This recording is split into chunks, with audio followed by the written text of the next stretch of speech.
Bonsoir à tous et bienvenue pour ce nouveau culte en direct, pour ce nouveau culte de la semaine. J'espère que on vous trouve, que cette vidéo, que ce live vous trouve en bonne santé, vous trouve bien, vous trouve en paix, avec de la joie malgré les moments un peu compliqués par lesquels on passe. J'espère que malgré tout, vous êtes dans la joie du Seigneur.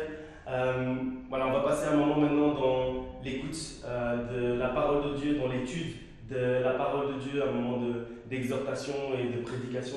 J'espère que ça vous édifiera et que ça vous fera du bien en ce moment difficile. C'est vrai qu'on en a tous besoin. Euh, J'en reviens un peu à ce que j'ai dit mercredi. Après avoir partagé avec vous ce message mercredi sur les valeurs refuges du chrétien, j'ai continué un peu à réfléchir et à méditer sur ces valeurs refuges. J'ai continué à travailler un peu, à étudier sur cette partie. Ouais, pour rappel, ceux qui n'étaient pas là, ce qu'on a dit mercredi, ce qu'on a étudié ensemble mercredi, c'était que les valeurs du chrétien étaient, les valeurs refuges, pardon, du chrétien étaient la parole de Dieu, qui est la base de notre foi, l'amour de Dieu, et ensuite son alliance de paix qui fait avec nous et qui nous donne de l'espérance. Ça, c'est ce qu'on a étudié mercredi. Je vous invite d'ailleurs à réécouter l'étude biblique de mercredi si vous n'avez pas encore eu l'occasion. C'était intéressant. Et donc, moi, j'ai continué à réfléchir sur ça, j'ai continué à penser à tout ça. Et je me suis attardé en fait sur la première valeur refuge du chrétien. La première valeur refuge du chrétien, ce qu'on a dit mercredi, c'est que c'était la parole de Dieu. Et ça m'a fait en fait repenser à un enseignement que j'ai donné il y a quelques semaines chez nous à l'église. C'était un enseignement sur l'écriture et sur l'impact de la parole de Dieu dans notre vie. La manière dont la parole de Dieu impacte notre vie au jour le jour. Et donc j'ai relu cet enseignement, j'ai réétudié les passages qui étaient liés à cet enseignement. Et en les réétudiant, en approfondissant tout ça, ça m'a donné envie en fait de partager avec vous cet approfondissement, partager avec vous ces nouveautés, je vais dire, sur base de cet enseignement. Et donc, c'est le sujet d'aujourd'hui, c'est l'écriture ne parle pas en vain, mais la partie 2, puisque la partie 1, on l'a eu il y a plus ou moins un mois chez nous à l'église.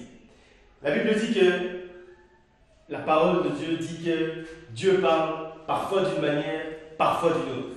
Et là, c'est assez marrant de dire que par en fait un propre enseignement à moi que j'ai donné il y a quelques semaines, il m'a parlé et il m'a enseigné. Donc la parole de Dieu parle parfois d'une manière, parfois d'une autre, parfois dans un propre enseignement que nous on a fait en le relisant, on se rappelle et ça nous enseigne et Dieu nous parle à travers cela.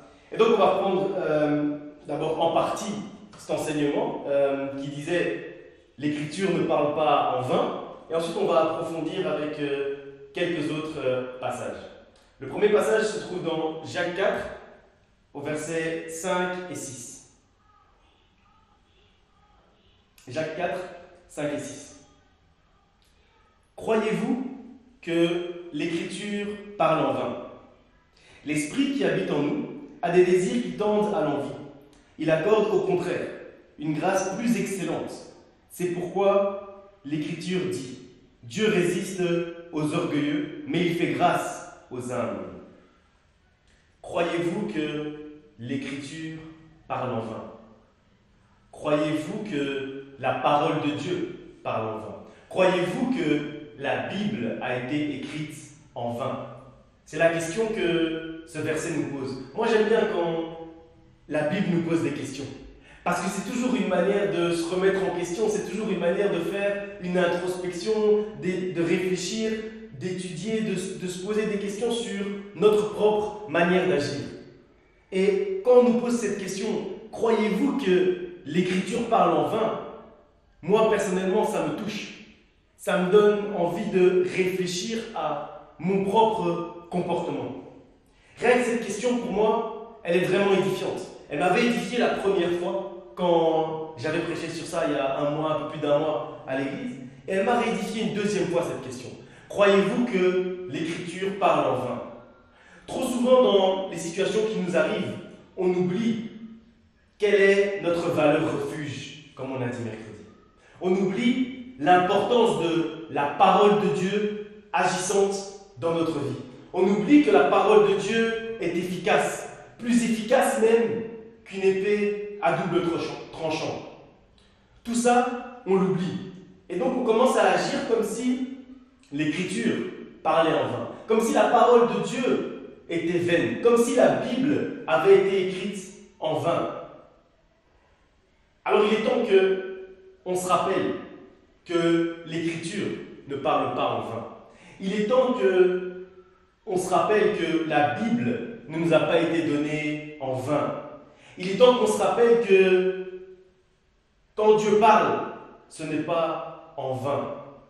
Il est temps de se rappeler que la parole de Dieu qui nous a été donnée est un trésor. La parole de Dieu, dans son ensemble de Genèse à Apocalypse, est un trésor pour celui qui choisit de s'y pencher, pour celui qui choisit de connaître la parole de Dieu. La parole de Dieu devient un vrai trésor. Et que si on ouvre ce trésor, si on prend le temps de le découvrir, si on prend le temps de creuser ce trésor, alors il aura un impact puissant dans notre vie.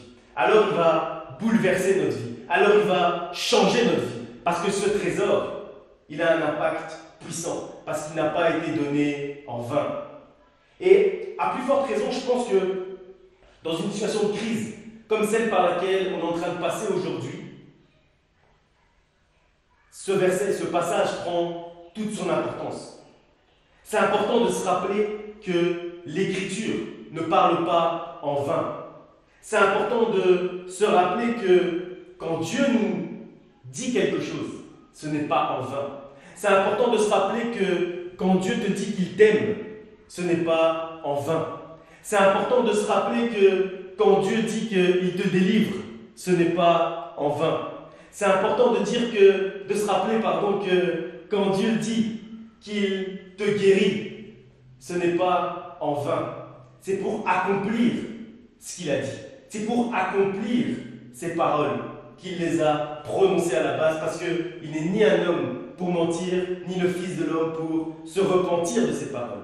Parce que s'il pouvait se repentir de ses paroles, alors ces paroles auraient pu être prononcées en vain. Mais comme il ne peut pas se repentir de ses paroles, alors ces paroles ne sont pas prononcées en vain. Trop souvent, on pense qu'on peut trouver le bon chemin par nous-mêmes.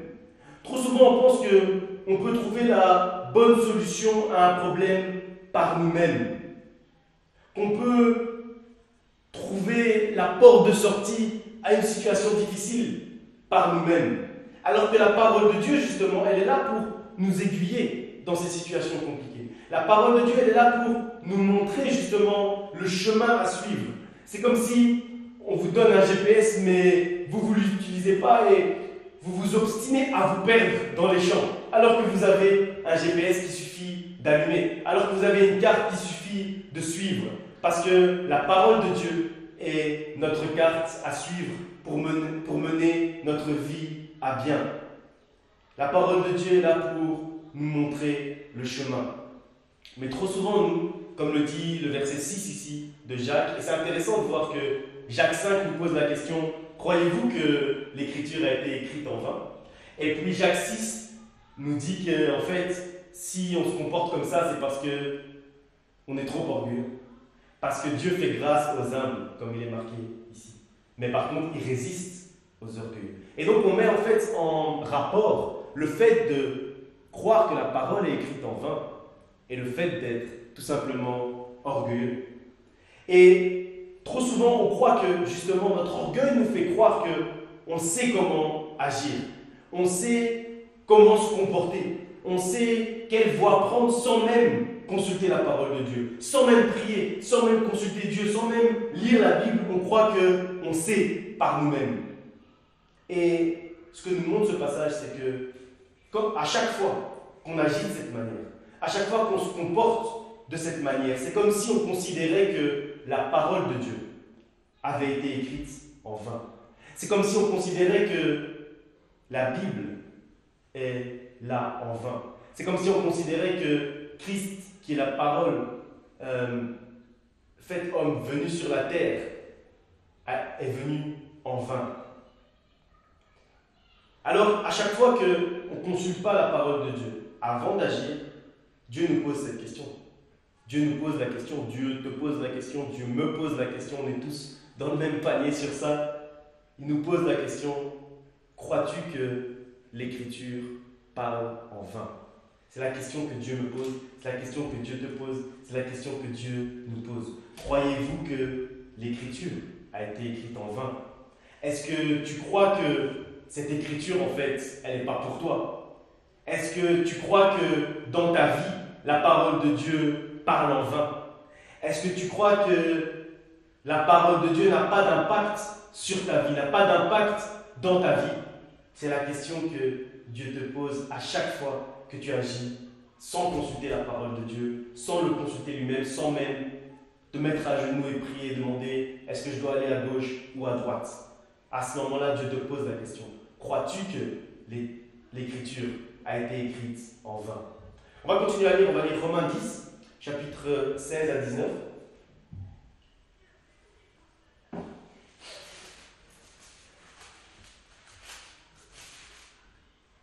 Romains 10, à partir du verset 16.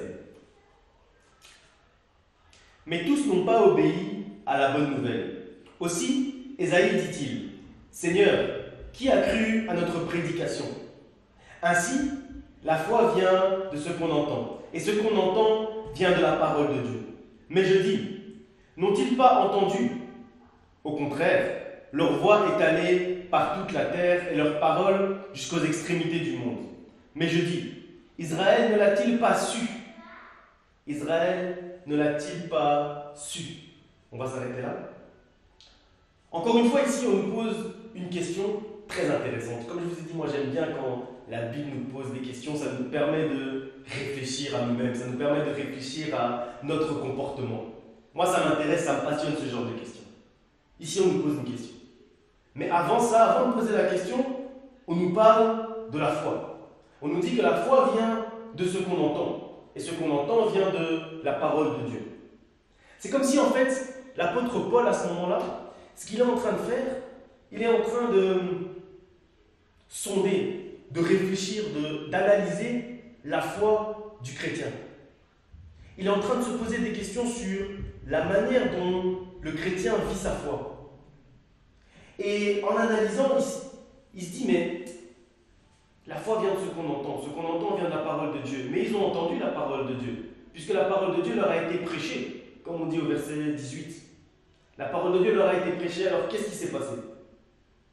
Et puis, il commence à se poser plusieurs questions et à poser plusieurs questions au peuple de Dieu. Il commence à dire, mais qui a cru à la prédication? Donc la prédication qui a été donnée, mais qui y a cru en fait? À tous ceux qui ont entendu la parole de Dieu, qui a cru réellement à cette parole? Et après, il se pose encore la question, il se dit, mais si ils ont l'habitude de croire en la parole de Dieu, est-ce que c'est un problème qu'ils n'ont pas entendu? Donc ils étaient là, mais en fait, ils n'étaient pas là. En fait, quand on prêchait, ils étaient là, mais ils n'étaient pas avec nous. Ils étaient autre part, ils étaient en train de penser à autre chose. Est-ce qu'ils n'ont pas entendu? Et enfin, il se pose une troisième question. Israël n'a-t-il pas su? Le peuple de Dieu n'a-t-il pas su? Est-ce qu'ils n'ont pas su comment agir sur base de la parole de Dieu qui leur était prêchée? Est-ce qu'ils n'ont pas été bloqués dans la mise en pratique de la parole de Dieu? Est-ce que c'est le savoir qui leur manque? Est-ce que c'est le fait d'entendre qui leur manque? Est-ce que c'est le fait de croire qui leur manque? Parce que quand ils voient la foi, ils se disent qu'il y a un problème. Ils voient la foi du peuple et ils se disent il y a un problème. Mais quel est ce problème? Et donc ils se posent des questions. Et ces trois questions, je trouve qu'elles sont vraiment très intéressantes. Elles sont vraiment très intéressantes. Est-ce que le peuple n'a pas entendu? Est-ce que le peuple n'a pas cru? Est-ce que le peuple n'a pas su? C'est intéressant parce que nous, les chrétiens, on nous prêche beaucoup. On nous prêche beaucoup la parole de Dieu. Vous avez remarqué, même pendant cette crise du coronavirus, même pendant le confinement, on vous prêche beaucoup la parole de Dieu. On vous envoie des messages le matin. On prêche le mercredi dans les cellules ou dans les études bibliques. Le vendredi, culte de la semaine.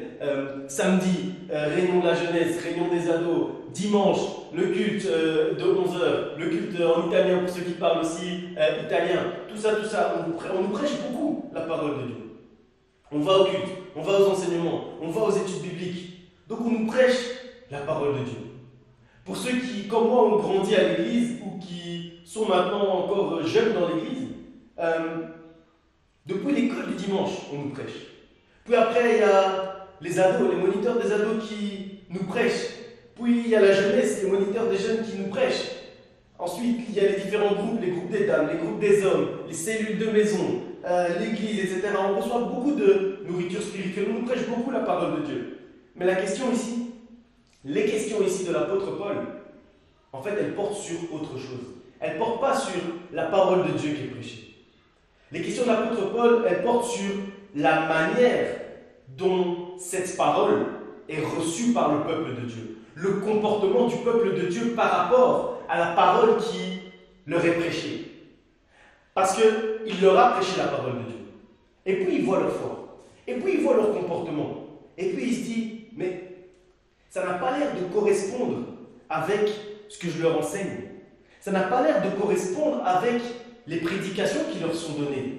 Alors qu'est-ce qui s'est passé? Ça n'a pas l'air de correspondre avec les enseignements, les études bibliques du mercredi. Ça n'a pas l'air de correspondre avec les prédications du pasteur Ginette du dimanche. Ça n'a pas l'air de correspondre avec les prédications du pasteur Éric du dimanche. Mais alors, qu'est-ce qui s'est passé? Quel est le problème? Alors il se demande comment le peuple de Dieu qui entend les enseignements, le peuple de Dieu qui croit en la parole de Dieu, le peuple de Dieu qui sait que cette parole est efficace et doit être mise en pratique, donc qui a entendu, cru et su, comment est-ce qu'il peut agir encore de cette manière? Comment est-ce que sa foi peut être encore ébranlée aussi facilement? Et c'est la même question qu'on devrait se poser. Ce sont les mêmes questions, qu'on devrait se poser encore aujourd'hui. Regardons notre foi. Sondons notre foi. Analysons notre foi. Et demandons-nous, comment entend-on la parole de Dieu? Comment est-ce qu'on entend la parole de Dieu qui est donnée? Quand on est à l'église, quand on est dans les différentes réunions, quand la parole de Dieu est prêchée, quand on lit la Bible ensemble, comment est-ce qu'on est en train de la recevoir? Comment le premier niveau, l'entente, juste l'écoute, comment est-ce que ça se passe pour nous? Ensuite, deuxième niveau, comment est-ce qu'on croit en la parole de Dieu?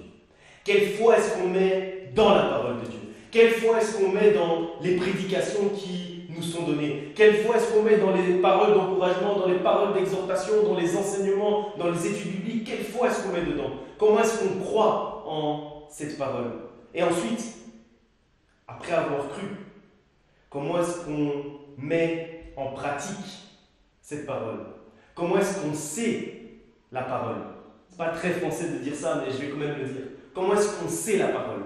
Comment est-ce qu'on sait comment agir après avoir écouté la parole de Dieu? Comment est-ce qu'on sait comment changer notre attitude par rapport à la parole de Dieu? C'est les questions qu'on devrait se poser aujourd'hui. Et pour être honnête avec vous, hier soir, je parlais avec le pasteur Ginette de la manière dont les chrétiens prient aujourd'hui, la manière dont les chrétiens dirigent leurs prières aujourd'hui.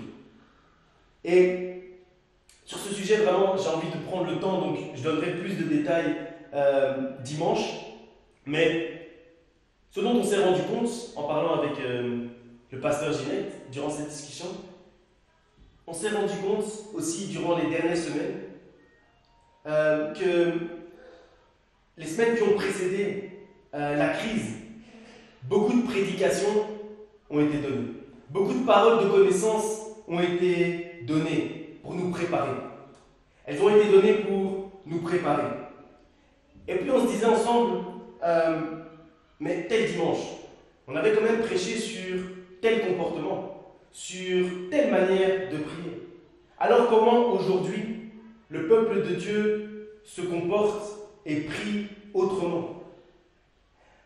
En février, pour ceux qui s'en rappellent, on a annoncé une journée de jeûne et prière, le 14 mars, avec pour thème « S'humilier devant la face de Dieu ». s'humilier devant la face de Dieu. Et donc, durant toute la journée, les pasteurs Ginette et Jean-Marc se sont relayés pour prêcher et pour prier sur ce thème de l'humiliation devant la face de Dieu. Et puis maintenant, on entend qu'il est temps de s'humilier devant Dieu pour sortir de cette situation, pour sortir de cette crise. Et comprenez-nous que quand on nous dit ça, nous on se pose des questions. Quand quelqu'un de notre assemblée vient nous dire il est temps de s'humilier devant la face de Dieu, comprenez-nous qu'on se pose quand même des questions. On se demande ce qui est arrivé entre la prédication qui a été donnée et aujourd'hui. Et vos oreilles, et la foi. On se demande ce qui est arrivé et on se pose des questions. Et pour moi, la réponse elle est là. Parce que le problème n'est pas dans le message qui est donné. Le problème c'est que nous les chrétiens, et je me mets aussi dedans, le problème c'est ce qu'on fait de ce message qui est donné. Le problème c'est la manière dont on va recevoir ce message qui est donné. Est-ce qu'on entend la parole de Dieu? Est-ce qu'on croit en cette parole? Est-ce qu'on sait qu'elle est oui et amen, qu'elle est agissante et qu'elle doit être mise en pratique? Est-ce qu'on sait la parole de Dieu? Je crois que chacun d'entre nous, il faut vraiment qu'on fasse un petit examen de notre foi, une petite introspection, pour qu'on puisse changer d'attitude par rapport à la parole qui est donnée. Il faut qu'on puisse changer d'attitude par rapport aux prophéties et aux paroles de connaissance qui nous sont données. C'est important. Parce que ce qui renforce notre foi, ce n'est pas juste les exhortations. Ce qui renforce notre foi, ce n'est pas juste les prédications. Ce qui renforce notre foi, ce ne sont pas juste les prophéties. C'est surtout et principalement la manière dont on reçoit tout ça. La manière dont on entend, la manière dont on croit, la manière dont on sait la parole de Dieu. C'est surtout ça qui va renforcer notre foi. La parole de Dieu, on ne doit pas seulement être là quand elle est donnée. La parole de Dieu, on doit réellement l'entendre. On doit réellement se l'approprier, on doit réellement y croire, on doit réellement savoir comment s'orienter sur base de la parole qui est donnée. Et c'est là seulement qu'elle commence à réellement impacter nos vies. On va lire encore Deutéronome, chapitre 17, versets 18 et 19.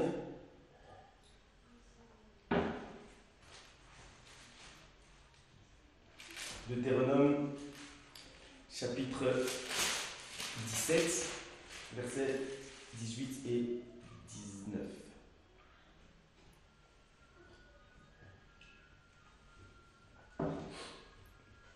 Quand il s'assiera sur le trône de son royaume, il écrira pour lui, dans un livre, une copie de cette loi, qu'il prendra auprès des sacrificateurs, les Lévites. Il devra la voir avec lui et y lire tous les jours de sa vie, afin qu'il apprenne à craindre l'Éternel son Dieu et à observer et à mettre en pratique toutes les paroles de cette loi et toutes ses ordonnances. Ici, on nous parle de l'attitude à avoir face à la parole de Dieu. On nous parle d'étudier la parole de Dieu. On nous parle de lire cette parole tous les jours. On nous parle d'observer la parole de Dieu. On nous parle de mettre en pratique la parole de Dieu. Donc on nous parle des trois attitudes de tout à l'heure: entendre, croire et savoir la parole de Dieu. Et vous savez, ce dont je me suis rendu compte en lisant tout Deutéronome 17, c'est intéressant, si vous pouvez le lire à la maison, faites-le. Ce dont je me suis rendu compte, c'est que je me suis rendu compte à qui étaient destinées ces instructions. Et là, ça a été assez fort. Si on relit le début du verset 18, quand il s'assiera sur le trône, et après on dit comment il doit se comporter par rapport à la parole de Dieu, on lui donne les instructions de la manière dont il doit se comporter. On comprend en fait que ces instructions, elles sont données au roi, avant qu'il s'asseye sur le trône, avant qu'il commence à siéger sur son trône.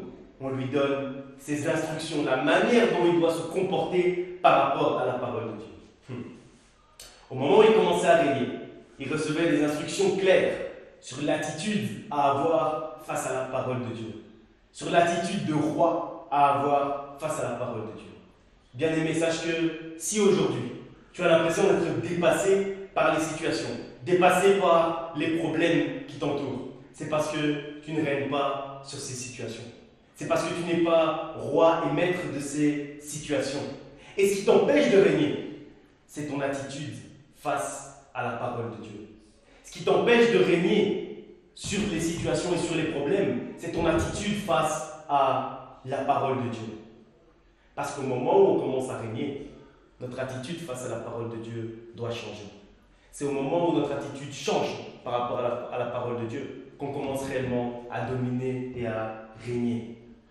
L'attitude que tu vas adopter par rapport aux Écritures t'amènera sur le trône. L'attitude que tu vas adopter par rapport à la parole de Dieu t'amènera sur le trône sur lequel tu es censé régner, sur lequel tu es censé t'asseoir. Mais tant que ton attitude par rapport à la parole de Dieu ne change pas, sache que tu ne pourras pas régner. C'est la parole de Dieu, ce n'est pas moi qui l'ai dit. L'attitude que tu vas adopter par rapport aux Écritures t'amènera ou non à régner demain. Si tu te poses des questions, pourquoi est-ce que tu te sens dépassé? Dis-toi que c'est parce que ton attitude par rapport à la parole de Dieu n'est pas la bonne et qu'il est temps de te remettre en question. Si tu veux régner sur les situations, la première chose à faire, la première étape du processus pour devenir roi de tes situations, pour dominer sur les situations, c'est changer ton attitude par rapport à la parole de Dieu.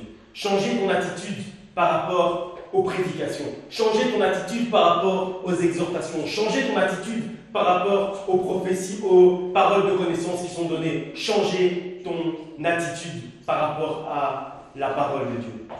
L'attitude que tu vas adopter face aux Écritures t'amènera sur le trône. C'est en donnant de l'importance à la parole de Dieu aujourd'hui que tu régneras demain. On va continuer. Ésaïe 55, versets 10 à 12.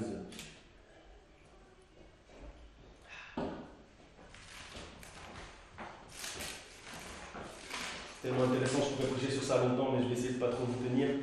Ésaïe 55, versets 10 à 12. Comme la pluie et la neige descendent des cieux et n'y retournent pas, sans avoir arrosé, fécondé la terre et fait germer les plantes, sans avoir donné de la semence au semeur et du pain à celui qui mange. Ainsi en est-il de ma parole qui sort de ma bouche. Elle ne retourne pas à moi sans effet, sans avoir exécuté ma volonté et accompli mes desseins. Oui, vous sortirez avec joie et vous serez conduits en paix. Les montagnes et les collines éclateront d'allégresse devant vous et tous les arbres de la campagne battront des mains. Vous savez, on connaît bien le verset 11, mais le verset 10, il est aussi très intéressant. Parce qu'il nous fait comprendre pas mal de choses. Qu'est-ce qu'il nous fait comprendre? Qu'est-ce qu'il nous fait savoir? Il nous fait comprendre que chaque parole qui a été prononcée, chaque promesse, chaque verset a un impact dans notre vie. Chaque promesse, chaque verset a un impact dans ta vie. Chaque promesse, chaque verset a un impact dans ma vie. Chaque promesse, chaque verset a un impact. C'est pour ça que dans ce passage d'Ésaïe, donc au verset 10, on nous dit que la parole est comme la pluie qui descend du ciel. Peu importe ce qui se passe, quand la pluie commence à tomber, quand la pluie commence à descendre, le sol sera mouillé. Le sol d'un territoire sera mouillé quand la pluie commence à tomber. Peu importe ce qui se passe, peu importe les difficultés, peu importe les obstacles entre le ciel et la terre, quand la pluie commence à tomber, le sol est mouillé. Les herbes sont arrosées. Peu importe, il n'y a pas d'alternative. C'est la même chose avec la parole de Dieu. Quand elle est prononcée, elle a un impact. Peu importe les obstacles, elle s'accomplit. Peu importe les obstacles, elle accomplit sa mission. Il n'y a aucune alternative à cela. Il n'y a aucune alternative à l'impact de la parole de Dieu dans nos vies. Quand la pluie tombe, même si il y a des obstacles entre le ciel et le sol, même si elle doit ruisseler, passer par des coins et des recoins pour arriver à sa destination, quoi qu'il arrive, elle arrive toujours au sol et le sol est mouillé. De la même manière, quand une promesse de Dieu est prononcée sur ta vie, quand tu saisis cette promesse, peu importe le temps que ça prendra, peu importe si elle doit ruisseler, peu importe si elle doit passer par des chemins compliqués, peu importe si elle doit passer par des coins et des recoins, peu importe. À un moment donné, elle touche à son but. À un moment donné, la pluie mouille le sol. À un moment donné, la pluie abreuve les herbes et les plantes. À un moment donné, peu importe, il n'y a pas d'alternative. À un moment donné, la parole de Dieu, les promesses qui ont été prononcées auront un impact dans ta vie. Je proclame qu'à un moment donné, si tu saisis les promesses de Dieu, sache qu'à un moment donné, elles auront un impact dans ta vie. C'est le moment de saisir. J'espère que là où tu es en train de saisir cette parole. À un moment donné, la parole de Dieu produit un impact. Il n'y a pas d'autre alternative. Retiens bien qu'il n'y a pas d'autre alternative. Il n'y a aucune autre alternative si ce n'est la parole de Dieu qui produit son impact, la raison pour laquelle elle a été lancée. Quand Dieu dit que tu seras heureux, tu le seras. Il n'y a pas d'autre alternative. Quand Dieu dit tu seras en paix, tu le seras. Il n'y a pas d'autre alternative. Quand Dieu dit que tu ne manqueras de rien, ça arrivera. Il n'y a pas d'autre alternative. Tout ce que toi tu as à faire, c'est y croire, proclamer, saisir. Et c'est là où souvent en fait le problème se pose avec nous les chrétiens. C'est là où le problème se pose. On oublie même la parole de Dieu. On oublie même les promesses que Dieu a prononcées dans nos vies. Et on se comporte comme si l'Écriture parlait en vain. Comme si la Bible avait été écrite en vain. Alors que quand l'Écriture parle, les choses changent. Quand Dieu parle sur ta vie, la terre tremble. La terre est bouleversée. Ta vie est bouleversée quand Dieu parle sur ta vie. Tout ce qu'il faut faire, tout ce qu'il faut qu'on fasse, c'est entendre la parole de Dieu, croire en la parole de Dieu et savoir la parole de Dieu. C'est croire que ces choses vont arriver, mettre sa foi dans le fait que ces choses vont arriver. À chaque fois que tu négliges et que tu te négliges et que tu te rabaisses, Dieu te pose la question. Est-ce que tu crois que Psaume 139 qui dit que tu es une créature si merveilleuse parle en vain? Ce que nous rappelle Jacques 4, verset 5, c'est que aucun verset, aucune promesse, aucune parole prononcée ne l'a été en vain. Et donc à chaque fois que tu te dis que tu vas échouer, que tu pars défaitiste ou que tu t'avoues vaincu, Dieu te pose la question. Est-ce que tu crois que Psaume 1, qui dit que tout ce que tu fais réussit, parle en vain? Quelle importance tu donnes à ce passage dans ta vie? Sache que chaque passage de la Bible peut avoir un impact dans ta vie si tu le saisis et si tu le proclames. Si tu comprends et que tu considères la puissance de la parole de Dieu dans ta vie, elle aura un impact. Ce que je veux dire, c'est que si par exemple tu es malade, proclame que dans ta vie, Ésaïe 53:5 ne parle pas en vain mais a un impact et que par ces meurtrissures, par les meurtrissures de Christ, tu es guéri.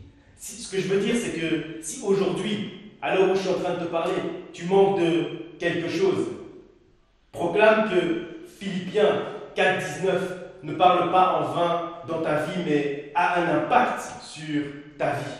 Et que ton Dieu pourvoit à tous tes besoins selon sa richesse magnifique en gloire.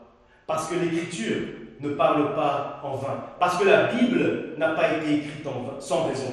N'a pas été écrite en vain. Parce que la parole de Dieu ne nous a pas été donnée sans raison. Avant de conclure, on va prendre 2 Corinthiens, chapitre 1, versets 18 et 20. Et après, on va prier ensemble. 2 Corinthiens, chapitre 1, 18 et 20. Aussi vrai que Dieu est fidèle. Je répète parce que c'est important. Aussi vrai que Dieu est fidèle. La parole que nous vous avons adressée n'a pas été oui et non. Car le Fils de Dieu, Jésus-Christ, qui a été prêché par nous au milieu de vous, par moi et par Sylvain et par Timothée, n'a pas été oui et non, mais c'est oui. Mais c'est oui qui a été en lui. Pardon. Mais c'est oui qui a été en lui. Car pour ce qui concerne toutes les promesses de Dieu, c'est en lui qu'est le oui. C'est pourquoi encore l'amen par lui est prononcé pour nous à la gloire de Dieu. Aussi vrai que Dieu est fidèle, aussi vrai que Dieu est fidèle. Il n'est pas venu sur la terre, il n'est pas venu dans ta vie, il n'est pas venu dans ce monde pour le oui et le non. S'il est venu dans ta vie, s'il est venu sur la terre, s'il est venu dans ce monde, ce n'est pas pour le oui et le non, c'est pour le oui. Car en ce qui concerne toutes les promesses, c'est ce qui est marqué ici, car en ce qui concerne toutes les promesses, il a dit oui et amen. Il n'est pas venu, ça veut dire quoi? Ça veut dire qu'il n'est pas venu dans ta vie pour dire cette promesse, ouais, elle est bien, elle est pour toi. Mais celle-là, non, celle-là, elle est plutôt pour ton voisin. Non, il n'est pas venu pour le oui et le non. Il est venu pour le oui et l'amen, qui est la confirmation même du oui, qui est un oui exponentiel. C'est ça l'amen. Il ne vient pas dans ta vie pour dire ah, tu vas avoir du succès dans ton travail, mais désolé, le mariage, c'est pas pour toi. Il n'est pas venu dans ta vie pour dire ton couple, ouais, ça va bien se passer, ton couple, ça va aller, mais désolé, tu n'auras pas la santé, tu vas être malade toute ta vie. Non, il n'est pas venu pour le oui et le non. Il est venu uniquement pour le oui et l'amen, qui est la confirmation exponentielle du oui. Car, en ce qui concerne, on ne dit pas quelques promesses, on ne dit pas en ce qui concerne certaines promesses, on ne dit pas en ce qui concerne des promesses, on ne dit pas en ce qui concerne les promesses, on dit car. Car, en ce qui concerne toutes les promesses, c'est le oui et l'amen qu'il a prononcé dans ta vie. Car en ce qui concerne toutes les promesses contenues dans ce trésor qu'est la parole de Dieu, c'est le oui et l'amen qu'il a prononcé dans ta vie, qu'il a prononcé dans ma vie, qu'il a prononcé dans notre vie. Toutes les promesses. Quand la Bible dit que ton héritage est la vie éternelle, ce n'est pas en vain, c'est pour le oui et l'amen. Quand l'Écriture dit qu'avec lui l'impossible devient possible, ce n'est pas en vain, c'est pour dire oui et amen. Quand la parole de Dieu dit qu'il nous délivre de nos frayeurs et nous donne la paix, ce n'est pas en vain, c'est pour le oui et la confirmation du oui, l'amen. Quand l'Écriture dit que Dieu pourvoit à tes besoins selon ses richesses magnifiques en gloire, ce n'est pas en vain, ce n'est pas pour le oui et le non, c'est pour le oui et l'amen, qui est la confirmation même du oui. Quand il dit qu'il guérit ton corps et ton cœur et ton esprit, ce n'est pas en vain, c'est pour le oui et l'amen. Quand il dit qu'il te donne la victoire sur toute situation, ce n'est pas pour le oui et le non, c'est pour le oui et l'amen. Ce n'est pas en vain qu'il a prononcé toutes ces paroles pour ta vie, toutes ces paroles pour ma vie, toutes ces paroles pour nos vies. Au contraire, c'est pour le oui et l'amen. Parce qu'il n'est pas venu dans ta vie pour le oui et le non. Il est venu pour le oui et l'amen. Il est venu pour le oui. Contrôlez la caméra. Parce que quand l'Écriture parle, ce n'est pas en vain. Donc, je crois qu'il est temps que chacun d'entre nous, on puisse réellement se lever. Qu'on puisse réellement réfléchir. Qu'on puisse réellement penser à notre manière de nous comporter. Il est temps de comprendre que l'Écriture ne parle pas en vain. Il est temps d'entendre et de réellement croire en la parole de Dieu. Il est temps de savoir comment agir en adéquation avec la parole de Dieu, pour que notre foi soit renforcée. Et pour que la parole de Dieu, dans son ensemble, pour que toutes les promesses dans leur ensemble puissent avoir un impact dans notre vie. Aussi sûr que la pluie qui tombe mouille le sol, aussi certain est-il que la Bible, dans son entièreté, que toutes les promesses s'accomplissent dans ta vie. C'est certain. Il n'y a pas d'alternative. De la même manière où la pluie mouille le sol, de la même manière, il n'y a pas d'alternative. Les promesses de Dieu pour ta vie sont oui et amen, s'accomplissent dans ta vie. Toutes les promesses, car en ce qui concerne toutes les promesses. Alors si tu veux vivre cette plénitude de la parole de Dieu, si tu veux que la parole de Dieu ait cet impact dans ta vie, si tu veux que l'écriture ne soit pas vaine dans ta vie, si tu veux réellement régner, il est temps de changer ton comportement par rapport à la parole de Dieu. Alors là où vous êtes, je vous invite à vous lever. Là où tu es, je t'invite à te lever et on va prier ensemble. On va prier ensemble, on va proclamer la parole de Dieu ensemble, on va saisir ce qui nous appartient pour que réellement l'écriture ne soit pas vaine dans nos vies.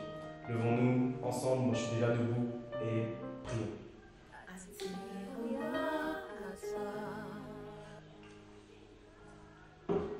Père éternel, Dieu de gloire, je m'approche devant ton trône avec ton peuple, avec ton assemblée, avec chaque personne, Seigneur, qui écoute aujourd'hui cette vidéo, avec chaque personne, Seigneur, qui est en direct avec nous sur notre page, sur notre chaîne YouTube. Seigneur, je te demande réellement, Seigneur, que tu puisses toucher chacun d'entre nous, pour que nous puissions réellement comprendre, pour que nous puissions réellement savoir de quelle manière nous devons nous comporter par rapport à ta parole, que nous puissions changer d'attitude par rapport à la parole de Dieu, que réellement à partir d'aujourd'hui, notre attitude change par rapport à la parole de Dieu, que nous puissions avoir cette attitude de roi par rapport à la parole de Dieu, que nous puissions régner sur les situations par notre attitude face à la parole de Dieu, que vis-à-vis de la parole de Dieu, nous puissions réellement changer d'attitude aujourd'hui, que notre attitude puisse changer, que nos vies puissent être bouleversées par ta parole, que ta parole puisse réellement avoir un impact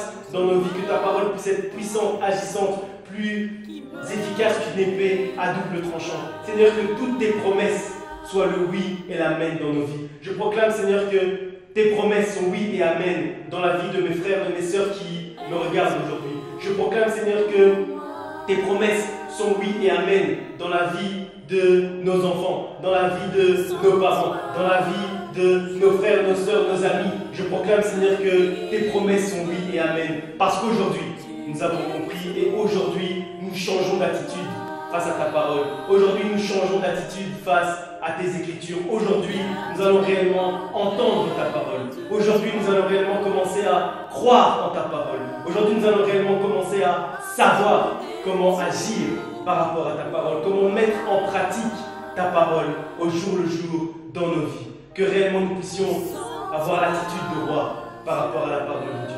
Qu'à partir d'aujourd'hui, nous puissions mettre en pratique ta parole et que nous puissions marcher comme des rois, que l'écriture ne puisse pas être en vain dans nos vies. Au nom de Jésus-Christ, j'ai prié. Amen. Amen. On va clôturer ce moment. Je vous remercie d'avoir été avec nous pour ce culte de la semaine. On va clôturer ensemble. Vous pouvez vous lever, si vous êtes encore assis, vous pouvez vous lever ensemble. On va se lever ensemble et on va clôturer avec la bénédiction et de notre Père. Que Dieu te garde, que Dieu te protège, que Dieu te bénisse, que tu puisses grandir en sagesse, en amour, en intelligence, que la parole de Dieu puisse être agissante dans ta vie, que la parole de Dieu puisse être puissante dans ta vie, que la parole de Dieu puisse avoir un impact dans ta vie, qu'à partir d'aujourd'hui, tu puisses changer d'attitude par rapport à la parole de Dieu, qu'à partir d'aujourd'hui, tu puisses avoir l'attitude des rois par rapport à la parole de Dieu pour que tu puisses réellement régner. Je proclame que tu règnes sur les situations, je proclame que tu règnes sur tous tes problèmes, sur toutes les épreuves, sur toutes les situations compliquées par lesquelles tu peux passer. Je proclame qu'aujourd'hui, tu règnes parce que tu changes d'attitude par rapport à la parole de Dieu. Notre Père qui es aux cieux, que ton nom soit sanctifié, que ton règne vienne, que ta volonté soit faite sur la terre comme au ciel. Donne-nous aujourd'hui notre pain de ce jour. Pardonne-nous nos offenses, comme nous pardonnons aussi à ceux qui nous ont offensés. Ne nous soumets pas à la tentation, mais délivre-nous du mal, car c'est à toi qu'appartiennent le règne, la puissance et la gloire pour les siècles des siècles. Amen. Soyez bénis, soyez abondamment bénis, soyez en paix, que vraiment vous puissiez être dans la joie malgré toutes ces situations compliquées, que vous puissiez vraiment être avec chacun d'entre nous, que vous puissiez réellement être les uns avec les autres, vous appeler, vous envoyer des messages, vous encourager, soyez réellement en paix, que Dieu vous bénisse, on sortira ensemble de cette épreuve, on sortira ensemble de cette situation, de ce moment compliqué, avec la paix de Dieu, avec l'amour de Dieu, avec la parole de Dieu qui est notre trésor. Que Dieu vous bénisse, je vous aime fort, au revoir. Ça fonctionnait pas? Non. En fait, il y a un message à moi, je fais une photo, peut-être qu'on va le voir encore maintenant. Non, je peux le voir, mais en fait, il dit que non, mais non, ça fonctionne. Parce que tu vois, en fait, il dit.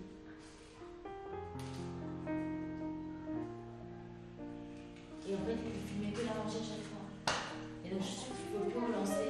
C'est pour ça que quand il s'éteint, je ne touche pas, parce qu'à chaque fois que je le touche. Ah, bah là, il fallait éteindre comme ça. On n'a pas éteint. Bah oui, mais j'ai déjà essayé de faire ça, ça n'a pas fonctionné. Éteins ici. Ah non, non, non, non. Ah, ça allait fonctionner, je crois. Ouais, ça a refroidi un peu.